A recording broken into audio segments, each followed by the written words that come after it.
My name is Carol, I'm 62 years old, and my own son told me I should be grateful to just be a guest at his wedding after I'd spent nearly my entire life savings to pay for it. Before I tell you about the chaos that followed, the canceled checks, and the complete and utter collapse of his picture-perfect wedding, let me know where you're watching from in the comments. It's comforting to know I'm not alone. The air in the ballroom was thick with the scent of expensive lilies, and the low hum of wealthy people making small talk. We were in a private club in Naples, Florida, a place with dark wood paneling and chandeliers that dripped crystal like frozen tears. This was the final walkthrough, the last big meeting before my son Mark's wedding to his fiancée Tiffany. I stood off to the side trying to feel like I belonged, clutching a small glass of champagne that was doing nothing to calm the tremor in my hands. Tiffany was in her element, pointing a perfectly manicured finger at a floral arrangement. "No, the peonies need to be a shade paler," she said to the wedding planner, her voice sharp and clear. My son, Mark, stood beside her, nodding in agreement, looking every bit the successful young man I'd raised him to be. In his tailored suit, he looked like he belonged here. I, in my simple dress from a department store back in Cleveland, felt like an imposter. Finally, the planner turned to the seating chart. That's when Mark walked over to me, a tight smile on his face. "Mom, I've made a decision," he said, his voice low but firm. "Tiffany's father, Mr. Harrison, is going to walk me down the aisle. It's a symbol of our two families uniting." The champagne flute in my hand felt suddenly slick and heavy. I stared at him, sure I'd misheard. The music, the chatter, it all seemed to fade away.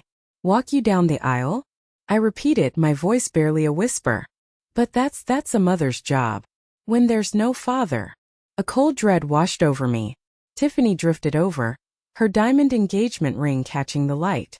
She gave me a little smile, the kind you'd give a confused child. "Oh, Carol," she said, and the fact she used my first name felt like a slap.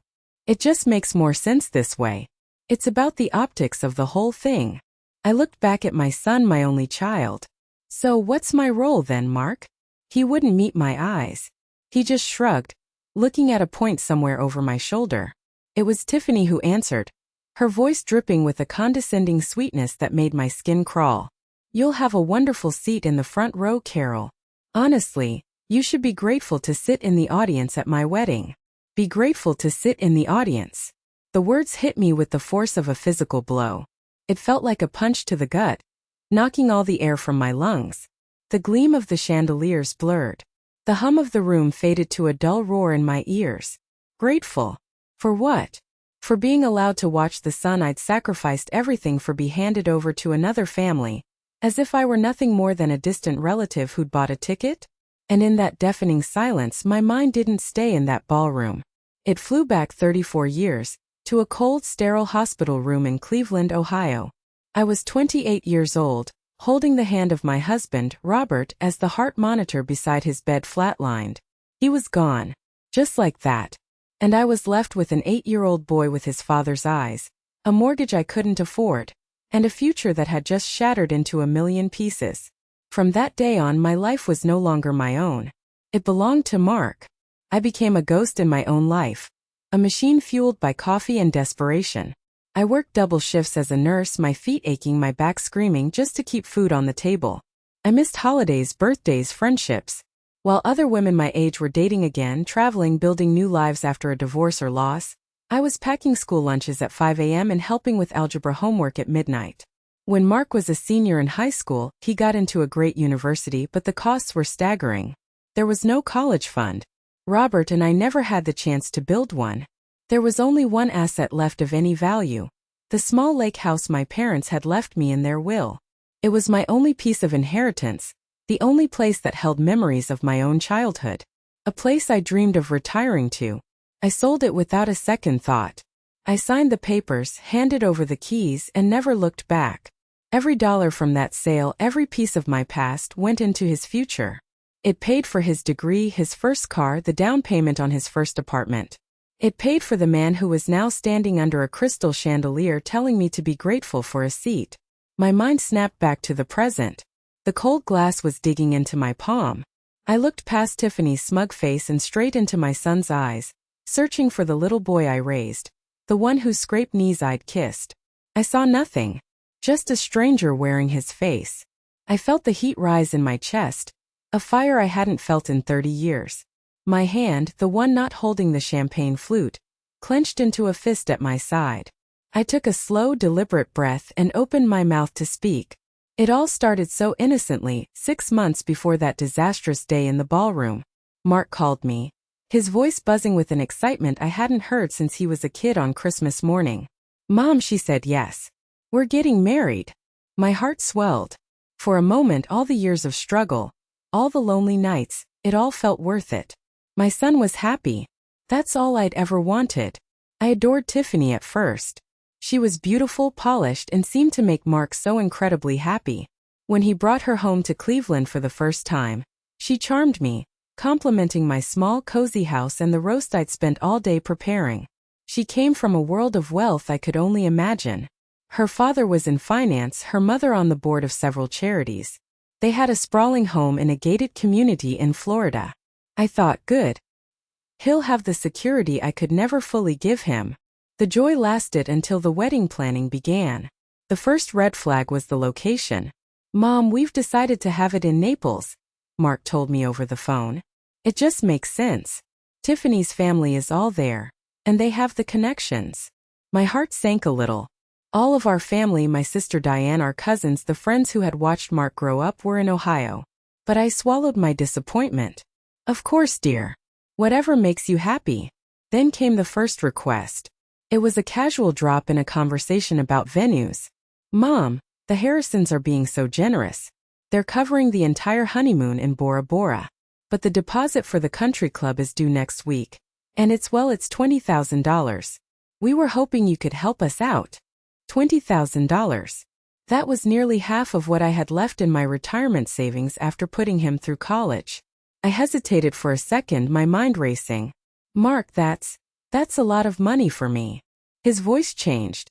The excitement was replaced by a wounded tone, a tactic he'd mastered as a teenager. "Mom, please. This is the most important day of my life.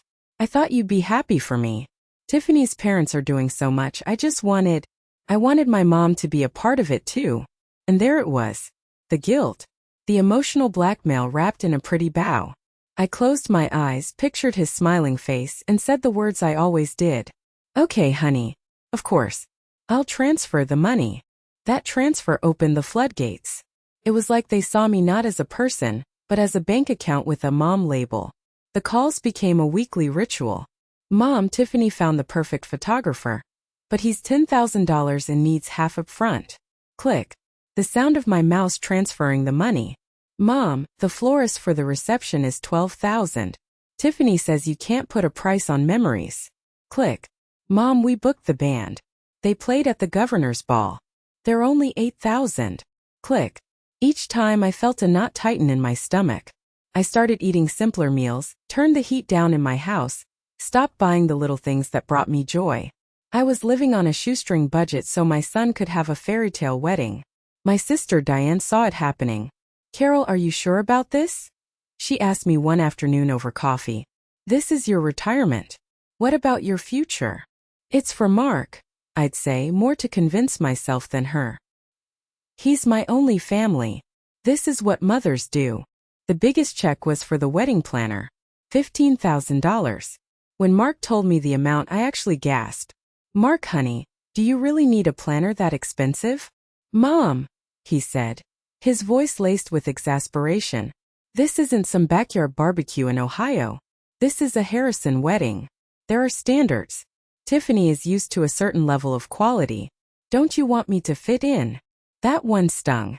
It felt like he was ashamed of where he came from. Ashamed of me. But again I pushed the feeling down. I went to my bank, filled out the paperwork for a withdrawal that made the young teller's eyes go wide, and signed away another piece of my future. I was investing in his happiness, I told myself as I walked out into the cold Cleveland air. I didn't realize I was just funding my own erasure. Before the endless stream of invoices began, while I was still riding the initial wave of happiness for my son, I had an idea. I wanted to celebrate his engagement with our people, the ones who had been there for him his whole life. I decided to throw them an engagement party at my home in Cleveland. Not a lavish affair like the Harrisons would host, but something from the heart. For 2 weeks I planned every detail. I called my cousins, my sister Diane, Robert's brother, all the old neighbors who had watched Mark learn to ride his bike on our street. I invited his high school friends, the ones he'd drifted away from since moving to Florida. I wanted to surround him with the roots of his life, to remind him where he came from. The day of the party, I was up at dawn. I cooked all of his childhood favorites. My slow-cooked pot roast, the cheesy potato casserole he used to beg for, and the chocolate fudge cake from my mother's recipe. The house smelled of home, of love, of years of memories baked into the walls. I bought balloons, decorated the living room, and set out the good china that I only use for special occasions. I spent a small fortune on food and drinks, but I didn't care. This was for my boy. The party was set to start at 6 p.m. At 4 o'clock, with the house immaculate and the food warming in the oven, my phone buzzed.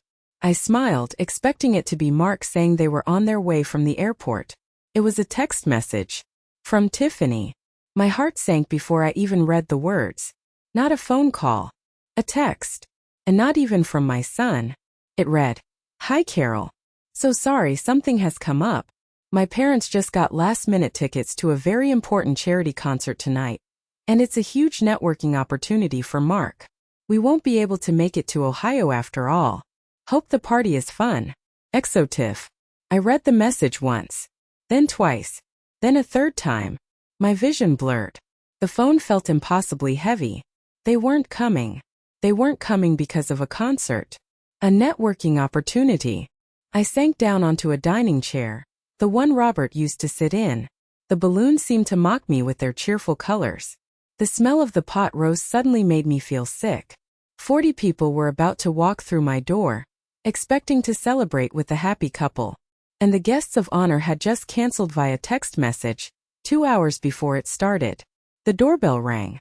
It was my sister Diane, arriving early to help. She took one look at my face and knew. What is it? What's wrong? I couldn't speak. I just held out the phone. She read the text and a dark cloud passed over her face. That little. Oh Carol. I am so sorry. For the next hour I had to stand at my own front door. A fake smile plastered on my face, and greet our family and friends. I had to explain over and over again that Mark and Tiffany weren't coming. Something came up last minute. I'd say, my voice sounding hollow and strange to my own ears. I saw the pity in their eyes. The embarrassment. They knew. They knew I had been slighted. Most people were kind, but the party died before it even began. The joyful atmosphere I'd worked so hard to create evaporated, replaced by awkward whispers and sympathetic glances. People ate quietly, gave me a hug, and left early. By 9 p.m. everyone was gone. It was just me and Diane, standing in a room full of half-eaten food and deflating balloons. She started clearing plates, her movements efficient and silent. I just stood there, staring at the 2 empty chairs we had placed at the head of the table. "You know this isn't right, don't you?" Diane said softly, not looking at me. "He's changed, Carol. She's changed him." That night after Diane left, I did the cleaning up. I scraped plate after plate of untouched food into the garbage. My pot roast. My mother's cake. Each scrape of the fork against the china felt like a piece of my heart being carved out. That was the first time I felt it. A tiny cold splinter of resentment. I should have paid attention to it. But I was a mother. And mothers forgive. So I buried it, telling myself it was just a misunderstanding. It was a mistake that cost me my pride, but I was willing to pay it. I didn't know then that the price was about to get much, much higher.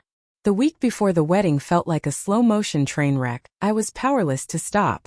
The final humiliation, the one that truly broke something inside me, happened at a dinner hosted by the Harrisons. It was held at their private yacht club, a place so exclusive you needed a key card just to get through the gates. I drove my 10-year-old sedan 3 hours from the modest hotel I was staying at, feeling more out of place with every passing mile.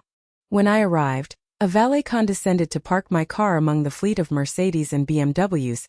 Inside, the air was thick with the smell of old money and salt water. Tiffany's parents, Mr. and Mrs. Harrison, greeted me with air kisses that didn't quite touch my cheeks. "Carol, so glad you could make it," Mrs. Harrison chirped, already looking over my shoulder for a more important guest. I was seated at a long table between one of Tiffany's aunts, who only wanted to talk about her recent trip to Monaco, and a business associate of Mr. Harrison, who ignored me completely after learning I was a retired nurse from Ohio. I felt like I was wearing an invisibility cloak. The entire evening was a performance of wealth and status. They talked about stock portfolios, summering in the Hamptons, and the upcoming charity gala. My world of early morning shifts, PDA meetings, and carefully managed budgets didn't exist here. Mark sat at the center of the table beside Tiffany, laughing at Mr. Harrison's jokes and nodding along as they discussed his new promotion at the finance firm Mr. Harrison had gotten him the job at. He looked completely at home. He never once looked my way. He never tried to include me in a conversation. It was as if I was a ghost at the feast. Then came the toasts. Mr. Harrison stood up, his crystal glass held high.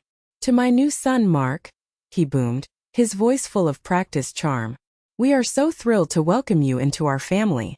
You are the son I never had. And I look forward to many years of success together." Everyone applauded. Tiffany went next, her eyes shining. "To my amazing parents," she said. "Thank you for giving me this perfect wedding, this perfect life, and for welcoming Mark into our family with open arms." More applause. Then Mark stood up. My heart did a hopeful little flutter. This is it, I thought. He'll thank me now. He'll acknowledge me. He raised his glass. "To the Harrisons," he began, his voice clear and confident. "Thank you for everything. You've welcomed me not as a son-in-law, but as a true son. I've never felt more a part of a family than I do with you." He smiled a wide, genuine smile. "I can't wait to officially be a Harrison." He sat down. The table erupted in cheers. And I just sat there. My smile was frozen on my face, but behind it, a dam was cracking. He hadn't said my name. Not one word. Not thanks to my mother who raised me. Not thanks to my mom who made this all possible. Nothing. It wasn't an oversight. It was a deliberate erasure. He had publicly disowned me, trading in his own mother for a wealthier, shinier model. I felt a hot flush creep up my neck. The food on my plate, some expensive fish I couldn't name, turned to ash in my mouth. I wanted to stand up and scream. I wanted to flip the table over. I wanted to grab my son by his expensive lapels and shake him until he remembered who I was. But I did nothing. I sat there, invisible, and applauded with the rest of them. I smiled through the dessert, through the coffee, through the farewells. I let Mrs. Harrison give me another air kiss and tell me how lovely it was to see me. Driving back to my hotel that night, the 3-hour drive felt like an eternity. The darkness of the Florida highway was a perfect match for the darkness in my heart. The tears I'd been holding back finally came, hot and silent. He hadn't just forgotten me. He had renounced me. In that moment, sitting in my old car that smelled faintly of coffee and hand sanitizer, I knew. The son I had raised was gone. And the man who had taken his place was a stranger. A cruel stranger who had just handed me a knife and shown me exactly where to stick it. Right in my own back. That was the night the forgiveness finally ran out. I didn't sleep that night. I lay in the stiff hotel bed, staring at the ceiling, the events of the evening replaying in my mind like a horror movie. Mark's toast. Tiffany's condescending smile. The final, brutal words at the ballroom walkthrough. "You should be grateful to sit in the audience." Each word was a nail in the coffin of the love I had for the man my son had become. By the time the sun rose, casting a pale, indifferent light into the room, something inside me had solidified. The grief had burned away, leaving behind something hard and clear as ice. Determination. I got out of bed, showered, and put on the nicest clothes I had packed. I felt a strange calm settle over me. I sat down at the small desk in the hotel room, pulled out my phone, and looked up the number for Mr. Harrison's office. My heart was beating a steady rhythmic drum. No fear. No hesitation. Just purpose. I called his direct line. His secretary tried to put me off, but I was firm. "Please tell him Carol, Mark's mother, is calling. It's regarding a financial matter for the wedding." That got me through. A moment later, his smooth, confident voice was on the line. "Carol, good morning. What can I do for you?" I kept my own voice polite, level, and professional. The voice I used to use when speaking to doctors as a head nurse. "Good morning, Mr. Harrison. I'm calling about the final payments for the wedding. As you know, you'll be taking on the primary fatherly role in the ceremony, walking Mark down the aisle. Yes, of course. A great honor, he said, a note of pride in his voice. Wonderful. I continued, my voice like steel wrapped in velvet. With that honor, of course, comes certain responsibilities. I just wanted to coordinate with you on the outstanding vendor balances. I've already paid approximately $85,000 towards the event. The final payments, totaling just over $30,000, are due in the next 48 hours. Since you are assuming the paternal role, I thought it was only appropriate that you handle these final contributions. There was a dead silence on the other end of the line. I could almost hear the gears turning in his head. The confident CEO suddenly at a loss for words. I waited, letting the silence stretch. Finally, he cleared his throat. Carol, he stammered, the smooth charm gone. I wasn't aware. I was under the impression you had taken care of all that. Tiffany and I just bought the children that new condo as a wedding gift, you see, so we're a little tight on liquid assets right now. A little tight. The man who hosted a dinner at a yacht club, who wore a watch that cost more than my car, was a little tight. That was it. That was the final confirmation I needed. It wasn't just my son. It was this entire family. They were users wrapped in a veneer of class and wealth. They expected me to sacrifice my entire financial security for their optics, while they wouldn't be inconvenienced for a dime. I see, I said, my voice dangerously quiet. Thank you for clarifying your position, Mr. Harrison. You've been very helpful. Of course, Carol, if there's anything else. There isn't, I said, and I hung up the phone before he could say another word. I sat there for a long moment, the silence of the hotel room buzzing around me. I didn't feel anger anymore. I felt nothing. A profound, chilling emptiness.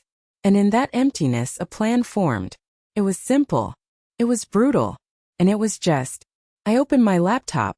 The screen illuminated my face in the dim room. I navigated to my online banking portal. The login screen appeared, asking for my password. I typed it in without a second thought. My fingers flew across the keyboard. The screen loaded, showing my accounts. My checking. My savings now pitifully low.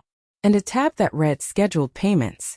I moved the cursor, and it hovered over the tab, an arrow pointing the way to my final act as Mark's mother. I took a deep breath and I clicked. Strategic pause. Before I tell you what happened next, before I describe the phone calls, the screaming, and the beautiful, magnificent implosion of a $90,000 wedding, I need you to understand. This wasn't about the money. Not really. It was about respect. It was about a mother's worth. And sometimes the only way to teach a lesson about value is to show someone the bill. Keep watching, because what comes next is the price they finally had to pay. The scheduled payments page loaded, a neat, orderly list of my own financial ruin. Each line item was a dagger. The Grand Floridian Club final catering balance, $18,500. Exquisite Blooms floral design final invoice, $7,000. The Downtown Collective Band performance fee, $4,500. A Prestige Limousines wedding day service, $2,000. There were others. The calligrapher. The rental company for the specialty linens Tiffany had insisted on. It all added up to just over $32,000. Money I didn't really have, money that represented the last buffer between me and a very lean retirement. For 17 years after Robert's funeral, I'd been the rock. The provider. The one who made sure the bills were paid, even if it meant my own went to collections. I had fought for my son, sacrificed for him. And this list was the culmination of that life's work. A list of payments to strangers for a party where I was meant to be a grateful spectator. My hand was steady on the mouse. There was no shaking. No second thoughts. The ice in my veins had frozen all doubt. I moved the cursor to the first line item, the hefty payment to the caterer. Beside the amount was a small, unassuming button. Cancel payment. Clicked it. A confirmation box popped up.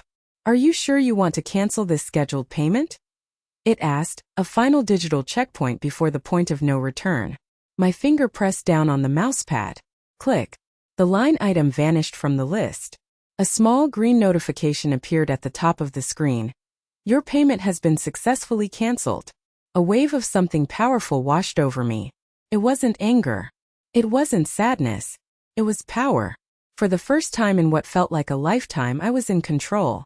I moved to the next one. The florist. Tiffany had spent an hour on the phone with me describing the exact shade of blush peonies she wanted flown in from Holland. She'd sent me photos, gushing about the ethereal ambience they would create. I pictured those delicate, expensive flowers wilting in a warehouse somewhere. Click. Payment cancelled. Next, the band. The one that played at the governor's ball. I imagined them getting the call, shrugging, and booking another more reliable gig. Click. Payment cancelled. The limousines. Click. The calligrapher. Click. The ridiculous, $500 a sheet linen rentals. Click. One by one I dismantled the wedding. With each click, I felt a weight lifting from my shoulders. It was as if I was deleting not just payments, but years of self-neglect, of putting my own needs last. I was canceling the expectation that I would silently fund my own disrespect. I was taking my life back one canceled transfer at a time. When the list was empty, the screen simply read, "You have no scheduled payments." I leaned back in the cheap hotel chair and let out a breath I didn't realize I'd been holding for 30 years. A small wry smile touched my lips. My work wasn't done. The digital cancellations were only the first step. Now I had to make sure the message was received loud and clear. I picked up my phone and called the wedding planner, a brisk, efficient woman named Melinda. "Melinda, hi, it's Carol, Mark's mother," I said, my voice cheerful and light. "Oh, Carol. Hello. Is everything all right?" "Just a few more days," she chirped. "Everything is wonderful," I said. "I'm just calling to let you know that there has been a change of plans regarding the financial stewardship of the event. All future payments will now be directed to Mr. Harrison, the bride's father. He has graciously agreed to assume all remaining financial responsibilities." There was a pause. "Oh," Melinda said, her voice losing its chipper tone. "That's new information. Mr. Harrison hasn't reached out to us." "I'm sure he's just busy," I said breezily. "He's a very important man. I just wanted to make sure you had the correct contact information for the final invoices. I've just canceled all the payments scheduled from my account to avoid any confusion." The silence on the other end of the line was deafening. I could hear her processing the information. Canceled payments. A new person in charge of the money, who didn't even know he was in charge. 3 days before the wedding. "I see," she finally said, her voice now pure, unadulterated panic. "Thank you for letting me know, Carol. I need to make some calls." "You do that," I said, and I hung up. I then booked a flight. Not to Cleveland. Not yet. I booked a one-way ticket to Sarasota. An hour down the coast. I rented a small quiet condo on the beach for a week. My phone was about to become a war zone. I had no intention of being anywhere near the blast radius. I was going to be on a beach with a book and a tall glass of iced tea. The performance was about to begin, and I had the best seat in the house, miles away. I spent the next 48 hours in a state of blissful peace I hadn't experienced in years. My rented condo in Sarasota was small and clean, with a balcony that overlooked the Gulf of Mexico. I turned my phone on silent and put it in a drawer. I walked on the beach. I read a novel. I sat on the balcony and watched the sunset, a spectacle of orange and purple that felt like a reward. For 2 days there was nothing but the sound of the waves and the feeling of the sun on my skin. I was completely unreachable. On the morning of the wedding, I decided it was time. I made a cup of coffee, sat on the balcony, and took my phone out of the drawer. It was like activating a bomb. The screen lit up with a barrage of notifications. 58 missed calls. 112 text messages. Most were from Mark. The first few texts were confused.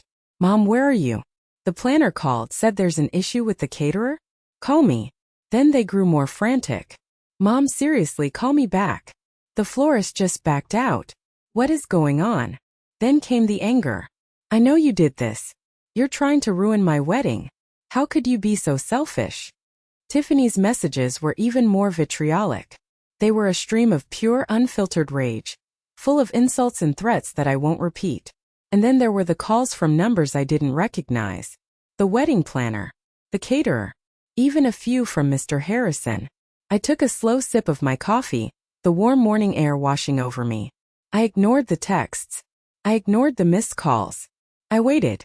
At around 10 a.m., my phone began to ring again. It was Mark. This time I decided to answer.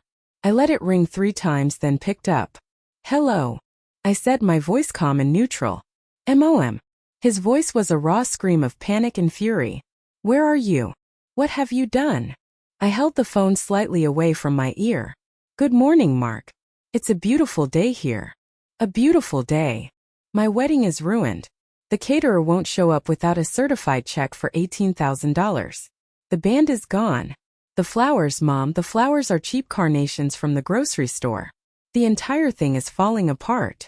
I took another sip of coffee. "That does sound stressful," I commented, as if we were discussing the weather. "Stressful? It's a catastrophe. And it's all your fault. You did this. Melinda the planner told me you canceled everything." "Well, yes, I did," I said simply. "I told Melinda that all financial matters were being handled by Mr. Harrison. Hasn't he taken care of it?" "He's trying," Mark yelled, his voice cracking. "He's been on the phone all morning. He had to drive to the bank to get a cashier's check. But some of the vendors won't even take it now. They say it's too late, they've booked other jobs. He's furious." "Oh dear," I said, not sounding dear at all. "That is a shame." "A shame? A shame? You have sabotaged my wedding, the most important day of my life, out of what? Spite? Because you weren't the center of attention." The accusation was so far from the truth, so deeply insulting, that it didn't even hurt.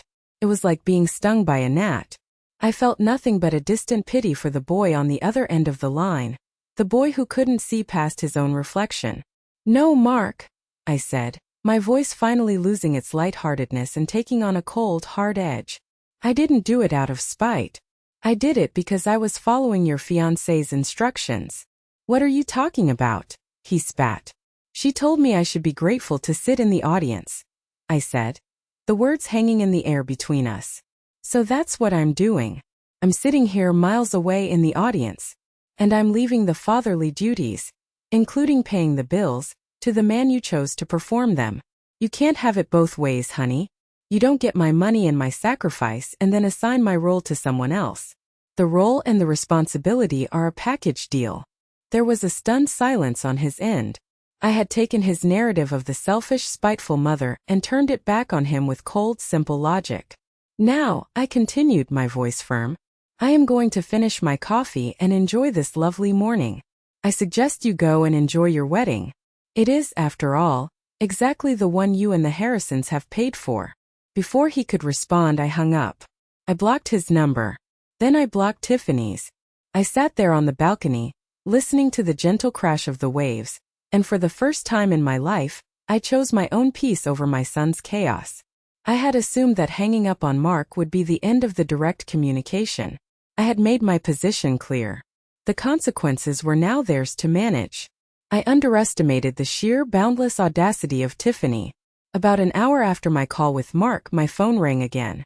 It was an unknown number, but it had a Florida area code. A part of me knew I shouldn't answer, that I should just let it go. But another part, the part that had been a mother for over 30 years, felt a flicker of something. Morbid curiosity, perhaps.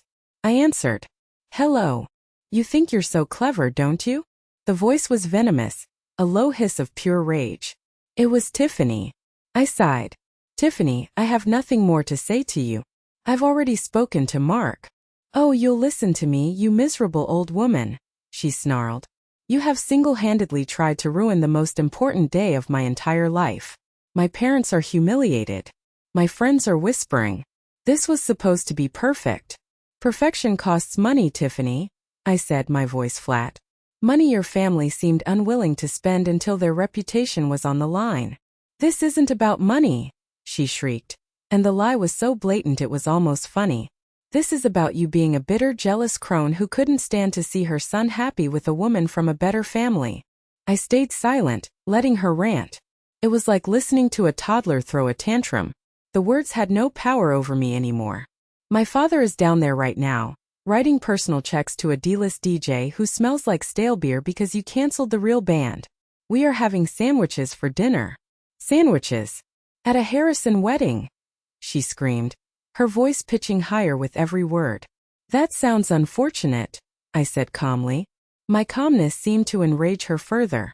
She paused, and when she spoke again, her voice had dropped to a dangerously low and deliberate tone. You listen to me, Carol. You have made a very, very big mistake. You think you've won? You've won nothing. You have lost your son. Forever. That was his choice, Tiffany, not mine. Oh, it's my choice now, she hissed. And I'm making it. If you do not call every single one of those vendors right now, apologize, and wire them the money plus a penalty fee, I will make sure of something. She paused for dramatic effect. You will never, ever meet your grandchildren. My blood ran cold. Of all the things she could have said, that was the one thing that found a chink in my armor. Grandchildren. The dream of every mother. The chance to hold a piece of your own child, your own history in your arms. You will never hold them, she continued, sensing she'd hit a nerve. You will never see their first steps. You will never hear them call you grandma. They will know your name only as the crazy old woman who tried to ruin their parents' wedding. I will poison them against you from the day they are born. I will fight you for any kind of visitation. My father has a team of lawyers who would bury you in paperwork until you die. You will have no custody rights, no visitation, nothing. You will be a ghost to them. Is that what you want, Carol? To die alone, estranged from your entire family? I stood up from my chair on the balcony, my knuckles white as I gripped the railing. The beautiful blue of the ocean seemed to mock me. She was using the future, my future, as a weapon. She was trying to hold my unborn grandchildren hostage in exchange for a floral arrangement and a fancy band. And in that moment of cold, calculated cruelty, she showed me exactly who she was. She wasn't just a spoiled brat. She was a monster. The flicker of doubt, the pang of hurt her threat had caused, was extinguished by a sudden white-hot certainty. A child raised by a woman like that deserved to have at least one person in their life who knew how to stand up for themselves, who knew that love isn't a transaction, and that family can't be bought or sold or used as a bargaining chip. My voice when I finally spoke was so quiet it was almost a whisper, but it was filled with the strength of a lifetime. Tiffany, I said. Thank you. She was taken aback. What? Thank you for what? Thank you for showing me beyond any shadow of a doubt that I have made the absolute right decision. Goodbye. I didn't just hang up. I went into my phone settings and blocked her number, and the number she had called from. Then I did something I hadn't done in 30 years. I turned my phone completely off. I disconnected myself from their world, their chaos, their threats. The future would be what it would be. But my present, this moment, was my own. And I would not let them poison it. With my phone turned off, a profound silence descended. For the rest of that Saturday, the day of the wedding, I was blissfully ignorant. I went for a long walk, had a nice dinner by myself, and read my book. It was only the next morning, Sunday, that I allowed the world back in. I turned my phone on, and it immediately buzzed with a new voicemail. It was from my sister, Diane. I had asked her to go to the wedding. Not to participate, but to be my eyes and ears. Just go, have a drink, and tell me everything, I told her. Think of it as anthropological research. Her voicemail was low, as if she was hiding in a closet. Carol, it's me. Oh my God, you are not going to believe this. It's a spectacular disaster. Call me when you get this. I have stories. I dialed her number immediately. She picked up on the first ring. Okay, she said without even a hello. Where do I even begin? It was worse than we could have possibly imagined. I settled back with my coffee. Start from the beginning. Paint me a picture. A picture of a train wreck, she laughed. Okay, so I got there around 2 p.m. for the ceremony. First thing I noticed? The guests were all milling around outside looking confused. The ceremony was supposed to be in the grand garden, but it was completely empty.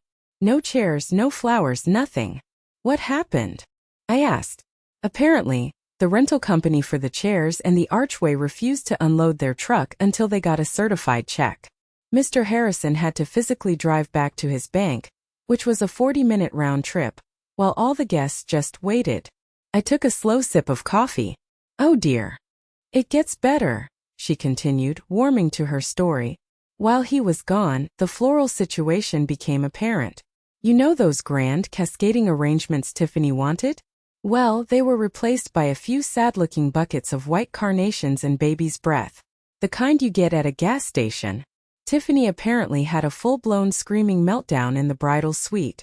I could hear it from the hallway. And the ceremony? They finally got it started an hour and a half late. They had to use the ugly banquet chairs from inside. Mark looked pale and sweaty. Tiffany looked like she'd been crying for an hour. Her makeup was a mess. But the best part, Carol, the absolute best part, was Mr. Harrison walking Mark down the aisle. How so? He looked like he was walking to his own execution, Diane cackled. He wasn't smiling. He looked absolutely furious. He practically shoved Mark at the altar and then stomped off to his seat.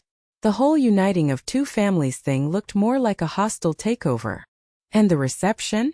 I asked, my voice full of anticipation. Diane took a deep breath. The reception was a masterpiece of misery. The grand ballroom, which was supposed to be this wonderland of flowers and candlelight, was practically bare. The cheap carnations were scattered on the tables. And the music? Carol, they didn't have a band or a DJ.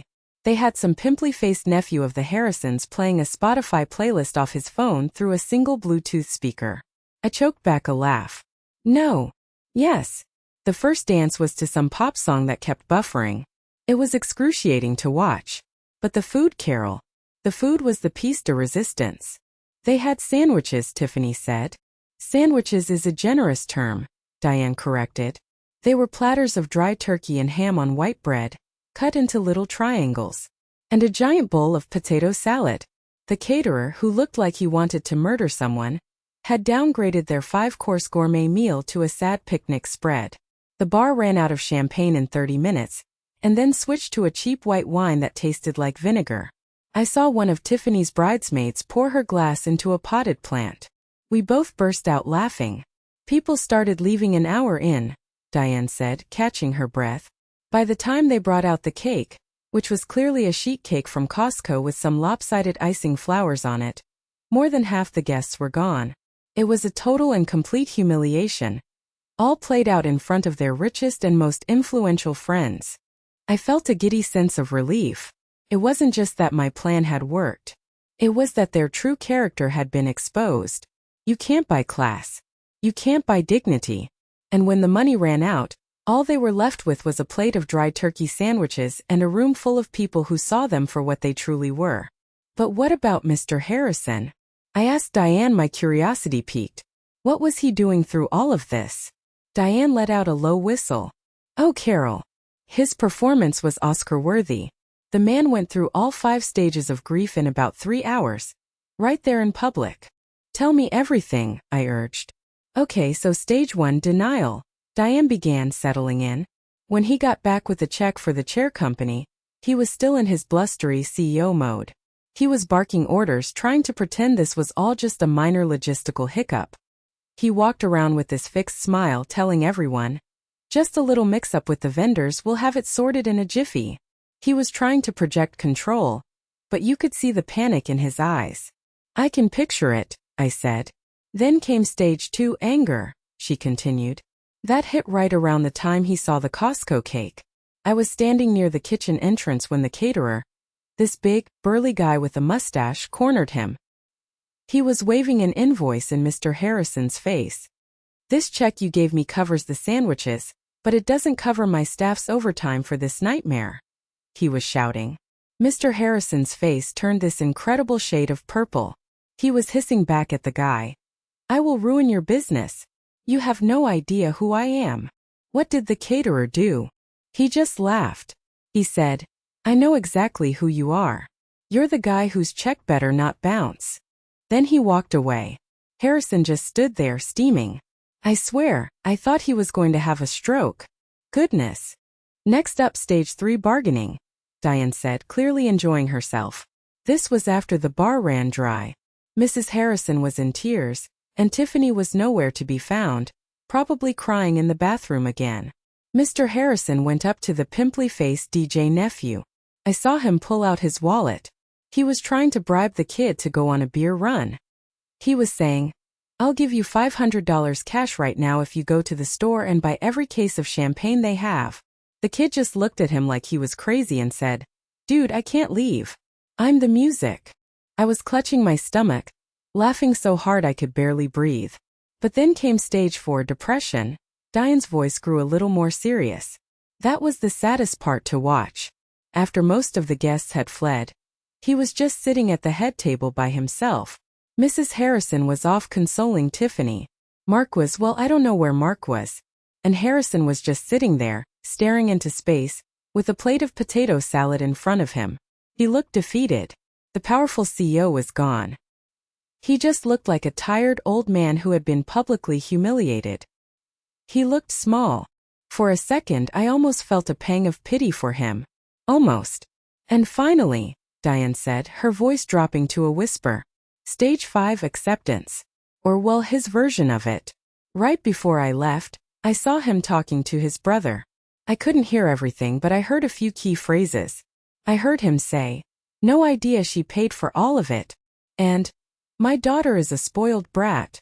And the best one, Carol, the one you'll love. That old nurse from Ohio has more guts than all of us combined." My breath caught in my throat. He'd said that? He did, Diane confirmed. He looked absolutely broken. He knew he'd been outplayed. He knew he was responsible for the whole mess because he'd raised a daughter who thought the world owed her everything, and he'd underestimated the one person who had actually paid her way. He knew he was the fool in the story. I was silent for a long moment, processing it all. It wasn't about revenge anymore. It was about a painful public lesson in consequences. Mr. Harrison, with all his money and power, had been forced to look in the mirror. He had put on the performance of a father, but when the bills for that performance came due, he couldn't pay the price, at least not without showing the world how little substance was behind the shine. His performance had been a complete and utter flop. The week after the wedding was a quiet one for me. I stayed in Sarasota, letting the salt and sun bleach the last of the bitterness from my soul. The chaos of their lives felt a million miles away. I knew there would be fallout, but I was content to let it settle without my involvement. The first real news from the outside world came from Diane about 10 days after the wedding. She called me, her voice a mix of gossip and genuine concern. "So, I have an update from the front lines," she said. "I'm listening. I spoke to our cousin Susan, who is friends with one of Tiffany's bridesmaids. Apparently, the happy couple isn't so happy. They've been fighting non-stop since the wedding." "I can't imagine why," I said dryly. "According to the bridesmaid, Tiffany is blaming Mark for everything.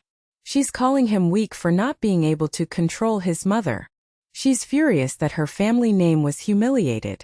Mark, on the other hand, is apparently starting to have a long overdue crisis of conscience." "What do you mean?" "He's been quiet, withdrawn. He apparently told the bridesmaid's boyfriend that he didn't realize the extent of my financial contributions. He thought I was just chipping in. He's starting to understand that the entire perfect wedding was a fantasy funded by the sale of my parents' lake house and my retirement fund." A small, sad part of me felt a flicker of hope for him. Maybe this disaster was the wake-up call he so desperately needed. "The best part," Diane continued, "is that the Harrisons are reportedly furious with both of them. They're embarrassed. The story of the sandwich wedding is apparently the talk of their country club. They're not angry at you, Carol. They're angry that their daughter's sense of entitlement was so publicly exposed." The irony was rich.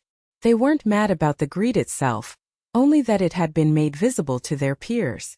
But the most significant message, the one that truly brought me peace, didn't come from a gossip chain. It arrived in my mailbox back in Cleveland after I returned from Florida. It was a handwritten letter on simple, elegant stationery. It was from Robert's sister, my sister-in-law Martha. She was a quiet, observant woman, and she had attended the wedding.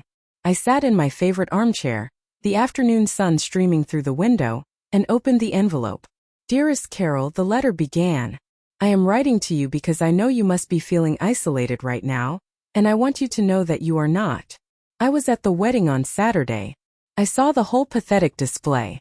I'm not writing to gossip about the cheap flowers or the terrible food. I'm writing to tell you that you were the most talked about person at that reception, and not in the way Tiffany and her family would think. People knew Carol. The family, the real family we all knew. We knew it was your money that was supposed to be paying for all of it. We knew you raised that boy on your own with grit and grace after my brother passed. We watched you do it. And when we saw what was happening, we weren't blaming you.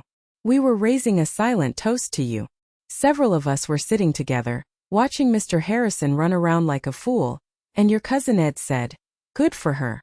It's about time someone taught that boy a lesson about where he comes from." And we all nodded. You didn't ruin that wedding, Carol. You simply held up a mirror, and they didn't like the reflection. You weren't malicious, you were honest. You honored yourself, and in doing so, you honored my brother's memory. He would have been so proud of you. Please don't ever think you are alone in this. You have a family that loves you and respects you more than you know. With love, Martha. I folded the letter and held it to my chest. The tears that came this time weren't tears of grief or anger. They were tears of validation, of being seen. Martha's letter was a gift. It was the proof that my actions, born of such pain, had been understood not as revenge, but as an act of profound self-respect. It was the final quiet confirmation that I had done the right thing. The real family, the one forged in love and shared history, not in money and status, was still standing with me. And that was all that ever truly mattered. It has been 6 months since the sandwich wedding. I have not spoken to my son. I have not received an apology, and I am no longer expecting one. The lines of communication are closed not just because I blocked his number, but because we no longer speak the same language. My language is one of love, sacrifice, and respect. His, I've learned, is one of transactions and appearances. Perhaps one day he will find his way back. Perhaps he will become a father himself and finally understand the depth of what he threw away. Or perhaps he won't. I have made peace with that. My job as his mother is over. The final lesson has been taught. Whether he learned it is up to him. The silence from his end has been filled with other things. With peace. With freedom. With the rediscovery of myself. Carol. Not Mark's mom. Just Carol. The $32,000 that I saved from that wedding didn't go back into my retirement fund. I considered it severance pay from a job I'd held for 34 years. I used a portion of it to put a new roof on my house and fix the creaky steps on the porch, things I'd put off for years. And the rest? I used it to buy a plane ticket. Ticket to Italy. For 3 weeks I traveled alone. I saw the Colosseum in Rome, stood under the statue of David in Florence, and rode a gondola in Venice. I ate pasta and drank wine and sat in sun-drenched piazzas, watching the world go by. It was something I had dreamed of doing with Robert one day. A dream I had packed away with his belongings after the funeral. One afternoon, sitting at a small cafe in Tuscany, I looked out over the rolling hills, and I realized I was completely and utterly happy. I wasn't waiting for a phone call. I wasn't worrying about someone else's problems. I wasn't calculating how to stretch a dollar to meet someone else's needs. I was just being. I have learned the hardest and most valuable lesson of my life. Your love for your children should be unconditional, but your respect for yourself must have boundaries. You can give them your heart, your time, your energy, but you cannot give them your soul. You cannot allow them or anyone to diminish your worth to the point where you become nothing more than a spectator in your own life. My story is not unique. I know there are thousands of you out there, women who have given everything to their families, only to be taken for granted, to be disrespected, to be made to feel small. You are the silent pillars holding up the world, and too often, you are treated like the doormat. Thank you for listening to my story today. It wasn't easy to share, but I believe in the power of speaking our truth. Now I want to hear from you. Have you ever reached a breaking point where you had to choose your own self-respect over a relationship with a family member? What was that moment, and how did you find the strength to draw that line in the sand? Please, share your experience in the comments below. Your story might be the one that gives another woman the courage she needs to stand up for herself. Let's create a community of strength right here.